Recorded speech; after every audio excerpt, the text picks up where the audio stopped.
YouTurn is a fairly new organization, came about in May of 2016. However, our services, our two main program services, which are our school and street outreach services, began February of 2017, our school outreach program, and then in September of 2017, our street outreach program. I would like to just share with you that the work that YouTurn is doing came about nearly 30 years ago. In the late 80s, a national group now called Mad Dads. There were some concerned African-American fathers concerned about their sons that had been exposed to gangs and drugs that came into Omaha, primarily the North Omaha community. And they started doing some street outreach work similar to what you're going to learn and see from our presentation here soon. So, YouTurn is continuing in that movement. And at this time, I know I have a couple of my board members here. You just heard from Mr. Rodney Evans, also a board member for YouTurn. I think Sonia Kiefer is in the audience somewhere with us. Maybe she had to leave. Oh, there you are. Thank you, Sonia. Well, also, I'd be remiss right now for those that are in the trenches of the work, if you will, doing the work. We have with us, we have such a small team, that we have our school and street outreach team with us. Would you raise your hands, team? They have the gear on, YouTurn. Thank you. And also our management team, our program director, Ms. Judith Hill, which is assisting with the movement of the slides, and our operations director, Stuart Giddings. Thank you. Well, I'd just like to share with you that our challenge, as Jessica from Project Harmony had shared with you, our challenges and our philosophy is to stop the spread of violence. Violence is a public health condition. And our mission surely is akin to that, as we are creating opportunities for our young people to break the cycle of poverty and violence in our community, because we do want them to lead productive lives. Who do we serve? We are serving those young people, not limited to ages 12 to 25 years, and those individuals that are at the highest risk for violence. And we are serving them in this target area that has been identified. We truly pride ourselves in the information that we bring, because we are data-driven. And the information I obtained from Omaha Police Department, and we really want to thank Captain Hanger that's with us. He's probably always supporting us in every event we have. We thank you. But this information coming to us from the period of 2014 to present, I helped us to identify what that area would be. We're looking and working in the area where the highest incidents for shootings and violence have occurred. You see there on the map the east and northeast sector of Douglas County. And we are bounded by Reddick Avenue to the north, and Lake Street to the south, 24th to the east, and 42nd to west. Now, Judith Hill, our program director, and I always have to give credit where credit is due. She takes every presentation for YouTurn. She tailors it to the topic of those presentations and for the audience. Now this slide she threw in here, and I was like, wow, she's gonna make me work on this one. What makes us think we can stop violence? Again, understanding our challenge that violence is a public health condition. We are a community-based movement organization. And what are we dedicated to and committed to do is to end youth violence. And how can we do that? Again, being data-driven, we are using evidence-based strategy. We use a 5-pronged approach: interruption, suppression, intervention, prevention, and education. And with any, and you'll hear of the Cure Violence Health Model, within any of the cities that are also replicating this health model, most of us are tasked to have a slogan. I think one of our team members has his shirt on, make a 180 against violence in the streets of Omaha. Oh, no wonder I can't see. I don't have my cheaters. Okay, great. You know, this information here, we believe our youth are resilient. Generally speaking, that is true. However, with our youth that we're working with, different things have occurred in their life that through trauma, and when I think of resilience, I think of being able to bounce back. But many of our youth that we work with, it's been a challenge for them. A challenge because of their childhood experiences because of trauma, which also the trauma has transmitted as they become young adults, and unfortunately, violent behaviors have occurred. But we know with the work that we're doing, we can help those young people in making better and have a healthier life. And again, through the Cure Violence Health Model, as we were doing some research of what would be some of the approaches to work in this field, Cure Violence, the health model founded by Dr. Gary Slutton, offers a new and different way to treat violence here in the Omaha area. As you can see, our team has been trained from the national trainers at a Cure Violence School of Public Health Institute, Chicago, Illinois. When the team goes out, these are some of the things that they do. They detect, they interrupt violence, they identify and treat the highest risk for violence. But so importantly, what are we trying to do is change norms. Okay. And how can we do that? Again, with credible messengers.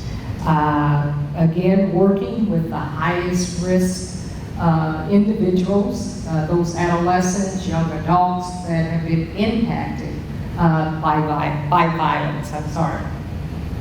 Okay, again, our challenge. We do have statistics, and it's important to note, and probably sad as well, that homicide still remains the second leading cause of death, with individuals 15 to 24 years of old, and the fifth leading cause of death with older individuals, 25 to 44. And again, males and African Americans are disproportionately affected by violence. More statistics here. In 2016, you see 521 shots were fired within our target area, east-northeast sector of Douglas County, and in our area primarily, 392. Homicides in 2016, 18.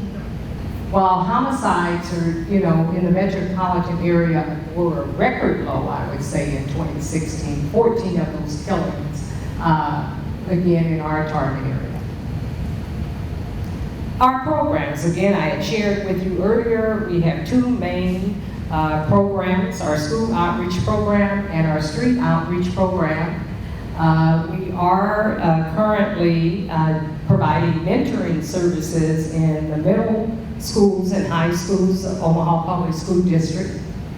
And also in our street outreach, our team is out canvassing, distributing pub ed, and working with individuals again in our target area. Now, trauma response That is a new program initiative for YouTurn. Our go live, we're working with both local trauma centers, CHI Urban Mercy and Nebraska Medicine, where our team will be responding to the emergency room departments, working with families at that time, and sharing with them what are some of the hospital protocols, bringing about hopefully some calmness to volatile situations.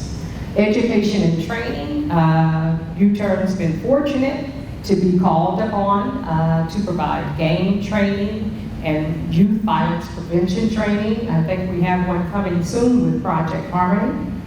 Also, other areas of work, we are at Douglas County Youth Correction Center, and also doing training there, and Youth Link soon will be doing some training with them.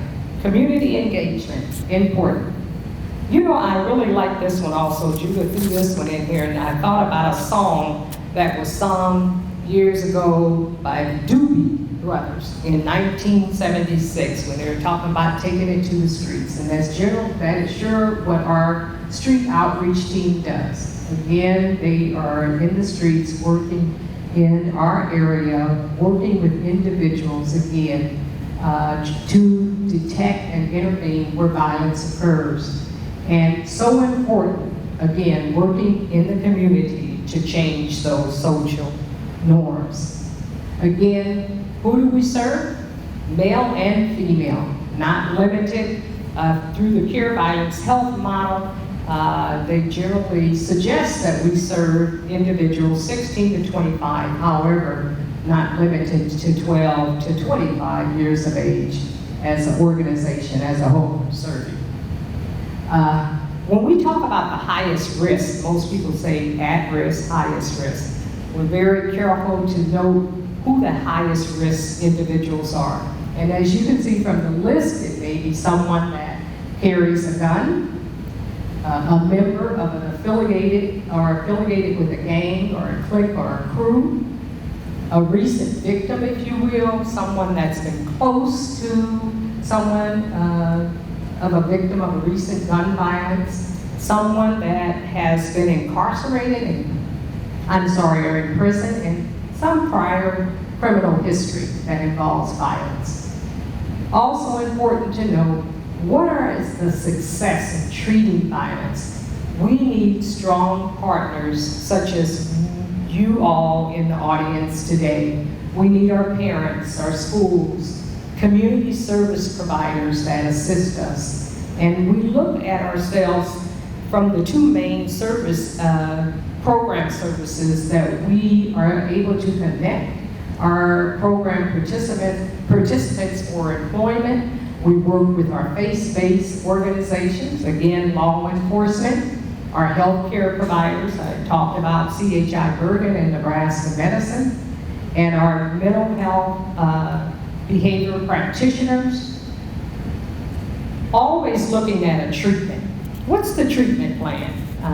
With any medical, when you go to the doctor, first thing they want to know, what is your chief complaint? And so we look at what is the treatment here to address violence. Violence, these are some of the things that are strategies that we use. Violence intervention, our team is working with individuals for conflict mediation.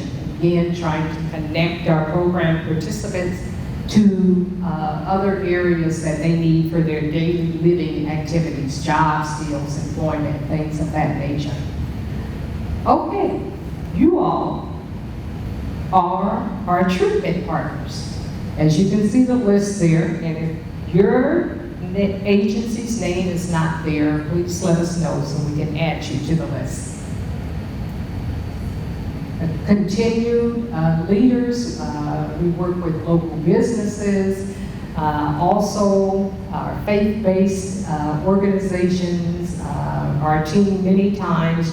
You'll hear it announced on local television stations of prayer walks, that our team will be there with pastors also. But what we're trying to do is be more proactive, not react to incidents and go into the communities for prayer, but do this before incidents occur. Again, our message is clear. We want to spread the message to stop the spread of violence in the neighborhoods where shootings occur. You know, I looked at this, our work is 24/7. What was I getting myself into? But we are actually a 24/7 service providers. Our team may be called upon to respond at the local trauma center hospitals any day or time of the night. Again, our message is clear that violence is not acceptable. Many of the information you see here are pub aid that we distribute, or the team distributes when they go out into the neighborhoods. Again, we can ask ourselves the question, what can we do together? We can be reformed, our communities can be transformed, and our city revitalized. You can reach us. This is our location, office number, through social media. You can look to see what are some of the happenings. We do plan to have 4 community rallies this summer. We were fortunate to get some of, from the business private sector, donations for those community rallies. So when the residents of the community come out, we'll be able to give them some food there. But again, I'd just like to thank you all for giving us the attention, listening to the services of YouTurn. Well, I want to thank Project Harmony. I also want to thank Jason here at Hope Center for hosting us for this event. But I would also like to leave us with some words of encouragement. It has been reported this time, a year ago, between January and April,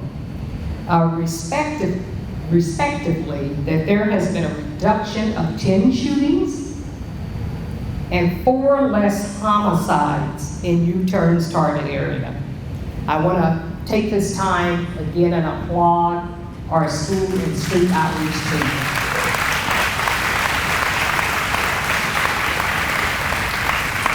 And our management team. It is with their efforts and their work with individuals, those youth at the highest risk for violence, that their information was able to assist those individuals for a mindset change. And we can see that some have made decisions to resolve conflict away from violence. This is our testament. We can stop the spread of violence. Thank you.